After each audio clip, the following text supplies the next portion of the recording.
Good morning. Today on Spotlight, how the NFL Draft and youth organizations are partnering to make a significant impact on our young people.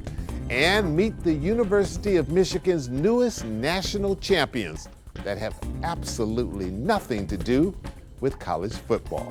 Our guest, Rod Hardiman, chair of the board for the Boys and Girls Club of Southeastern Michigan, Aaron Call, the Lee H. Hess Director of Debate at the University of Michigan, and Bennett Domzik and Kelly Field, U of M's first ever national debate champions. It's Sunday, April the 28th. I'm Chuck Stokes, and this is Spotlight.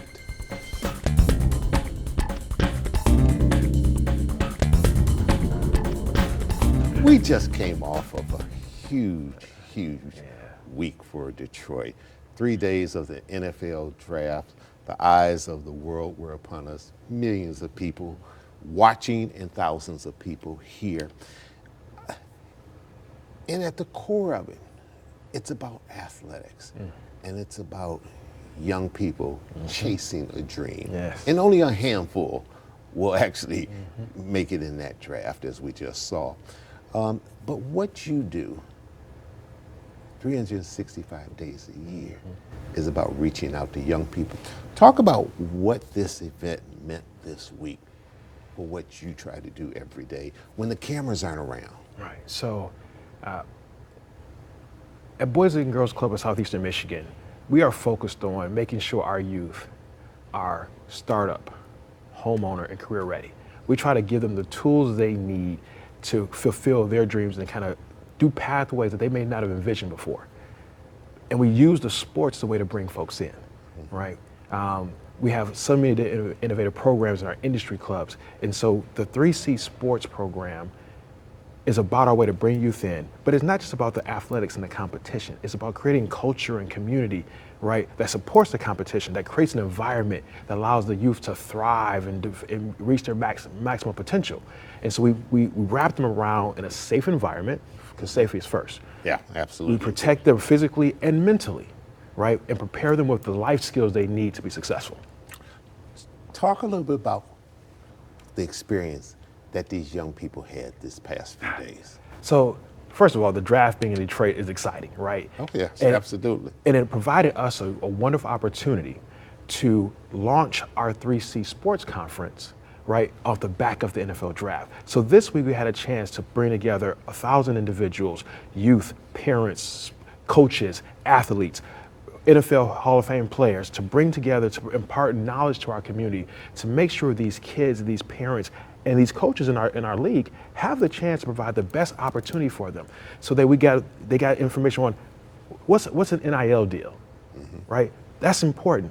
How do parents learn how to navigate, right, this industry more effectively so they can leverage opportunities for college and beyond? We used the draft to launch our inaugural conference, but it won't be our last one. And now we can push and keep pointing to our youth. And we've got amazing support and sponsorship for this event. And you had Jerome Bettis, NFL Hall of Famer. The bus. The bus. And you know, when I started reading his bio, he had a few other nicknames along the way, but the bus stuck the most with the Pittsburgh Steelers. His foundation you partnered with. Yes. Tell us about how that all came together and the benefit of partnering with someone of his status, who's from Detroit, McKenzie High. McKenzie High grad. Linebacker. A lot of people realize he was a linebacker at McKenzie High. He wasn't a running back. Then he switched to the other side of the ball. Right. Jerome and his Bus Stops Here Foundation, this is an ideal partner. His commitment to youth development, his commitment to creating opportunities for youth is just unparalleled. And he brought all of his star power to support the 3C Sports Conference and help us be our kind of launch partner. And we hope this continues for years to come in the future. He was able to bring folks like Barry Sanders to the table, Jamel Hill to the table. We got Calvin Johnson participated, right? We brought all these great coaches and great sports figures, and his star power and his commitment to driving this initiative forward and making sure the youth in Greater Detroit have as many opportunities to fulfill their dreams as possible. This is like a revolution. We're trying to put youth back in youth sports. The youth have to be the focus, but you have to create an environment so they can thrive and not just get athletic tools and physical tools, but we have to give them the tools and the life skills they need to develop and grow. Ton of jobs behind the scenes. Behind the scenes, or you just may become a doctor. Right. Well, that's okay too. We give you the skills that you can use to be successful, and it fits so well with our entire model. We do so much around creating pathways for our youth. This is another pathway we get to promote and push for our children. Okay, hang on one second. I want to pick up on that thread. We got to take a quick little pause for the cause. We'll come right back with Rod Hardiman right after this.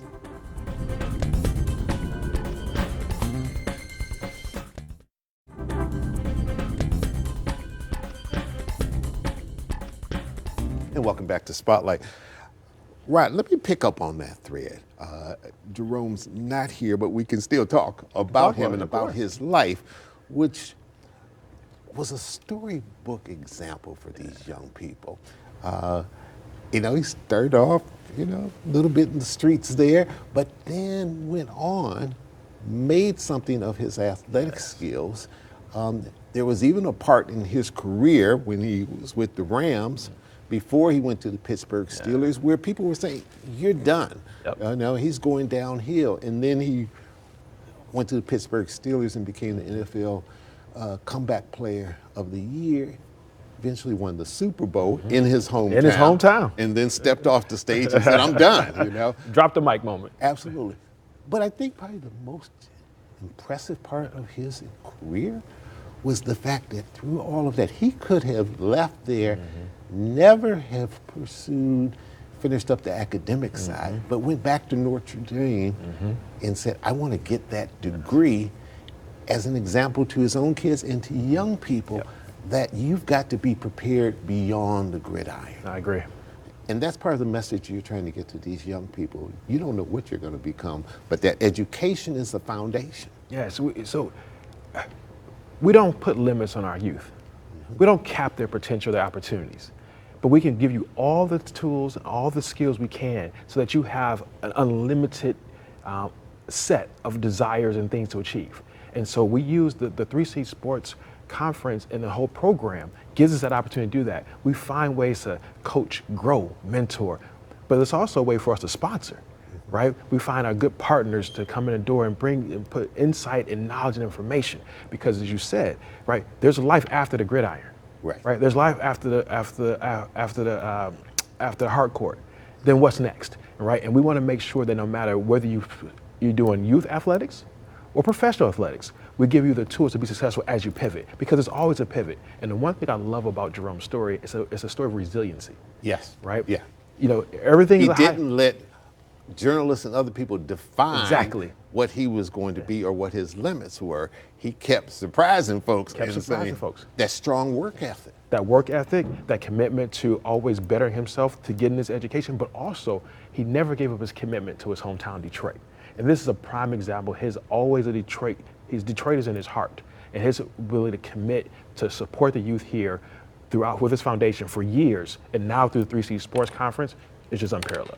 Faye Nelson was on this program last week, very involved with the Sports Commission, but talked about the Ralph C. Wilson Foundation and Project Play. They've also partnered with you, and they've been helpful in terms of what you and Sean and others are trying to do. Yes, you need partners like this in this work, whether it be the Project Play, Ralph C. Wilson, Gatorade, others that have partnered with us. But you got to have strong partners for this work, right? We need folks that are committed to youth development, committed to creating environments and opportunities for our youth.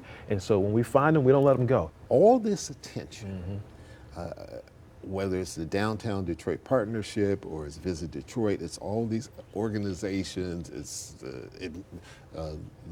Mayor Duggan's administration. How do you take something like this and capitalize off of it, not just for downtown, but in the neighborhoods? And I ask you because people don't realize your day-to-day job is you're a developer. Yes. You've got properties all around this town, and they're in the heart of the city. Yes. Two things. One, it's going to bring some additional attention, right?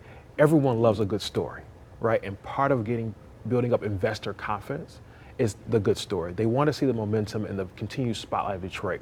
The press we got about the increase in wealth for Black and brown families through home ownership was significant. The draft is significant. And so that's going to bring one to the attention that we're going to need to continue to attract developers, attract investors, so we can continue to build up our communities. That's the first big one. The second thing is, our youth sports program serves 4,000 youth. And so all of this brings attention so that we can raise more money to turn 4,000 youth into 8,000 youth. What's the next big development, Rod? Oh, I got a couple in the pipeline for you. So, He's not going to tell me the next building you're putting not up. the next Okay. building, but hopefully I'll come back and talk to you about our 2-year anniversary of our fund launch. So we got that coming up too. All right, that's the deal. Right, good talking Always to good you. seeing you, man. All right, always Thank you, good man. seeing you. And we'll be back, and we'll turn our attention to the University of Michigan and a championship that they had that had absolutely nothing to do with sports. We'll be right back. Stay with us.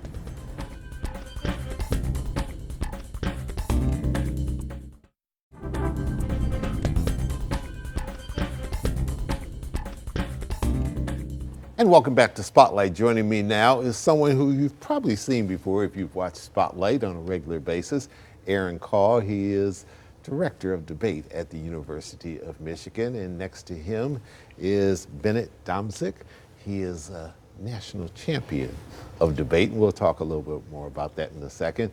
And joining us via Zoom from the University of Michigan in their debate office is Kelly Field. And we're glad to have all three of you with us. All right, let's begin.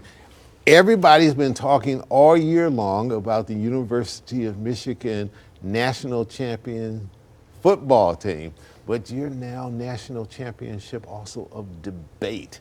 And may not have gotten quite the same attention, even though you're getting a decent amount of attention and you're here on Spotlight. Aaron Call, I will start with you. Tell us about this and the significance of this honor. It's great to be back with you under different circumstances. Right, Not we're talking normally about talking politics. Trump and Biden, but yeah, it's been a great whirlwind the past several weeks and months. The goal all year was leading up to this to try to win Michigan's first debate national championship. The team has been around for over 100 years, started in 1903. And this is the first time you won the national championship. First time. We had some real close calls, 7 second place finishes, including the last 3 years in a row. But this year with Bennett and Kelly, we got over the finish line, and it's real exciting, especially as it relates to football. They had a little bit of a drought as well for the last 28, 30 years, and so having the two so close in the past few months has been great for everyone. You all coordinated this with Harbaugh, right? Not exactly, but I'm glad it worked out that way. Now, the big question is, are you dashing off after this year like Harbaugh did to another school? No, there's no professional debate league, so I'm been in Michigan for 23 years. I'll be here for the long run. How do you feel having this under your belt? Yeah, it feels wonderful. Debate has been something that I've been doing since about sophomore year of high school. So it's about 7 years now, which I've been in this activity as a competitor, as a coach, and to end my debate career, at least with winning the national tournament, feels wonderful. All right, and you're a senior. Correct. Getting ready to graduate in just a few days. Yep. Yeah, so you go out on a high note. Yes. Same question to you. How do you feel? You're the other half of this national championship. I mean, it feels amazing. Like Bennett, I think debate has basically been the entirety of my academic life for the past couple of years. So I started debate when I was in 7th grade. So I've been in debate for close to 10 years now. And so winning the NDT really feels like the culmination of all those years of hard work. You're also a senior? Yes. Okay. Tell us a little bit about yourself. You're not from the United States, correct? Yeah, so I was born in Korea, so I'm a Korean citizen. But when I was about 6, my parents and I moved to Taiwan for school. And so I attended lower, middle, and high school in Taiwan. And then I came here for college. Very good. So your first time setting foot on U.S. soil was at the University of Michigan, huh? Yeah, well, I mean, the first time I set foot on US soil was actually, ironically, for a debate tournament. It was when I was in, I think, 8th grade, and we were attending the middle school nationals. And I forget what city it was hosted in, but that was my first time. All right, but you know a lot about Ann Arbor now, that's for sure. Bennett, you're from where? So I was born in Cleveland, Ohio. I moved to Chapel Hill, North Carolina when I was 5, and I've been there since. All right, very good. What's next after you win a national championship in debate? What's on your radar? So for me, I think I'm going to spend the next year working as a paralegal while I apply to law schools and PhD programs. I might stay connected to debate as a coach, but I'm obviously done as a competitor. Okay. Kelly, what's next for you? Very similar to Bennett, I think my next step is likely law school. I'm still deciding whether or not to go straight through or to take a gap year, but I think that's definitely my future. Okay. Coach Carl, talk about the grind that it takes to become a national champion in debate. You just alluded to the fact that you've been around for 100 years with the debate team and just now winning this. The competition must be absolutely fierce. Yeah, the national tournament had the top 78 teams in the country, and you have to qualify just to get there. There's 8 preliminary rounds, and then they do a single elimination style bracket of 32 teams, and you have to go through some of the best other debate programs in the country. It'd be Emory University, teams like Dartmouth College, Harvard were there. And so, yeah, it's the brightest minds in the country that devote their extracurricular time to debate. And so the research, the practice, scouting, all those things go into it. And the tournament itself is a 4-day gauntlet that we got the result at 1 o'clock in the morning on Tuesday morning. So it's a very challenging time. Kind of like the NFL draft, huh? Yes. All right, we're going to take a quick little break. When we come back, I want Kelly and Bennett, I want you to talk about what the debate topic was that made you win national championship. We'll be right back. Stay with us.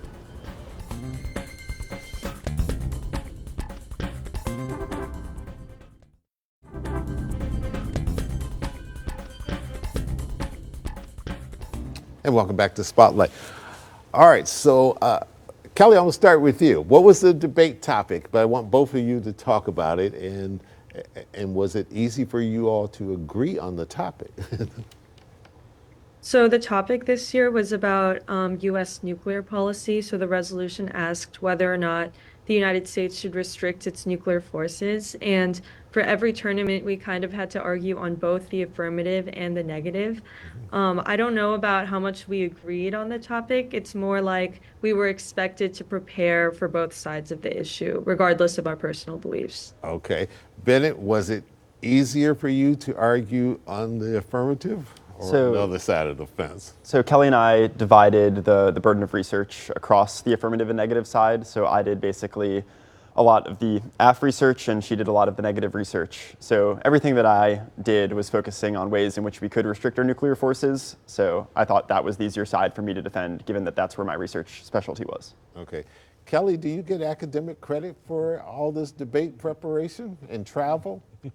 No, we don't get formal academic credit, but I think a lot of what we do in debate can often be very useful in our classes. So in a way, it almost feels like taking another class.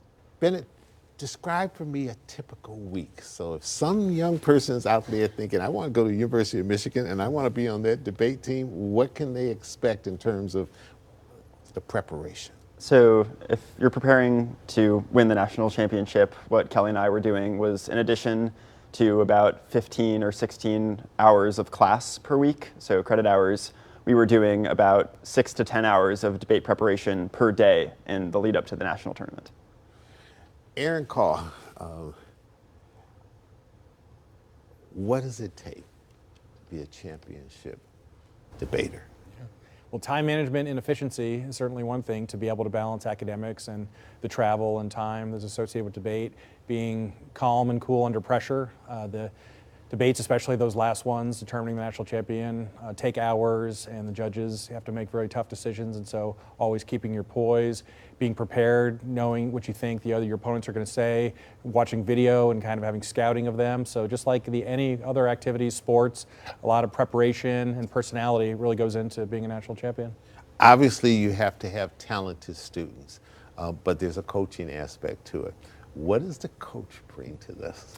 It's a little different than sports. We basically try our best to prepare them for a particular debate, work with them in the office and in advance. But once the debate round starts, we're prohibited from doing any coaching. So, unlike Jim Harbaugh, I can't call a timeout if things aren't going well. If they're in trouble, I just have gotta sit there and in the watch them audience sing, and hold my hand. So that is a little frustrating as a coach, but we try our best, recruiting them, working with them, bringing in experts to talk with them, to put them in the best position to succeed. But it's on them, and they've done really well, and it's all on them in the final speeches and arguments they have to make. You used to be a debater? I did. I debated in the late 1990s before coming to Michigan as a coach. And where were you debating? I was at the University of Kentucky. I debated there for 5 years, and then I coached for 1 year before coming to Michigan in 2002. All right. And I think you told me that you applied to the University of Michigan. They I didn't did. accept you? No, I unfortunately never got off the waiting list. That foolish school, right? But I came to camp here in the summer and wanted to come as a student. And now I'm glad to see students like Bennett and Kelly, help them get to the University of Michigan and see them succeed. And that's really get a lot of really value to that. There's a little sweet justice in that now. You kind of look back and say, look what I've done for you, right? No, I love connecting our students with our alums, helping them into law school or job interviews and things. So one of the great things, there's so many different eras of Michigan debate, is connecting them all and helping them professionally. It's very rewarding. All right. I'm going to give Kelly and Bennett the last word.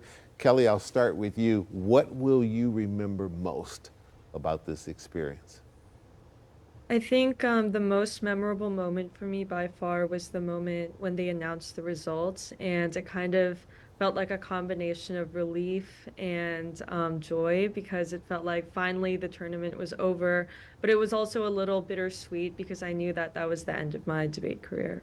Yeah, absolutely. Yeah, very good. Bennett, same question.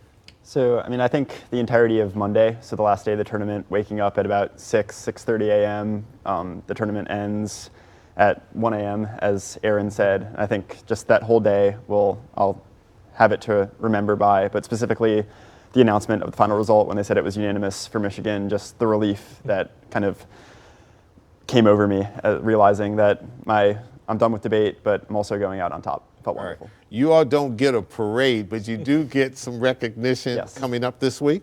Yes, we have a banquet at the University of Michigan on May 1st. All right, and your parents will be there, I understand? Yes, they'll be there. They're coming up for general graduation ceremonies, and also my parents were at the tournament. They got to watch the entirety of the last day. Wonderful. And it's your birthday on Wednesday, yes, too? that is correct. All right, Kelly, is it your birthday, too? No, sadly, no. Bennett has that honor. All right. Kelly, so good talking with you. Congratulations, Bennett. Congratulations to you. Best of luck to both of you in terms of your applying to law school. I got a sneaky feeling you're both going to get accepted to some very prestigious places. Aaron Call, thanks so much for coming in. And we'll be talking to you throughout the year as this campaign season starts to really unfold. I'm Chuck Stokes. We'll be back next week with more newsmakers in the spotlight. We hope you have a great week.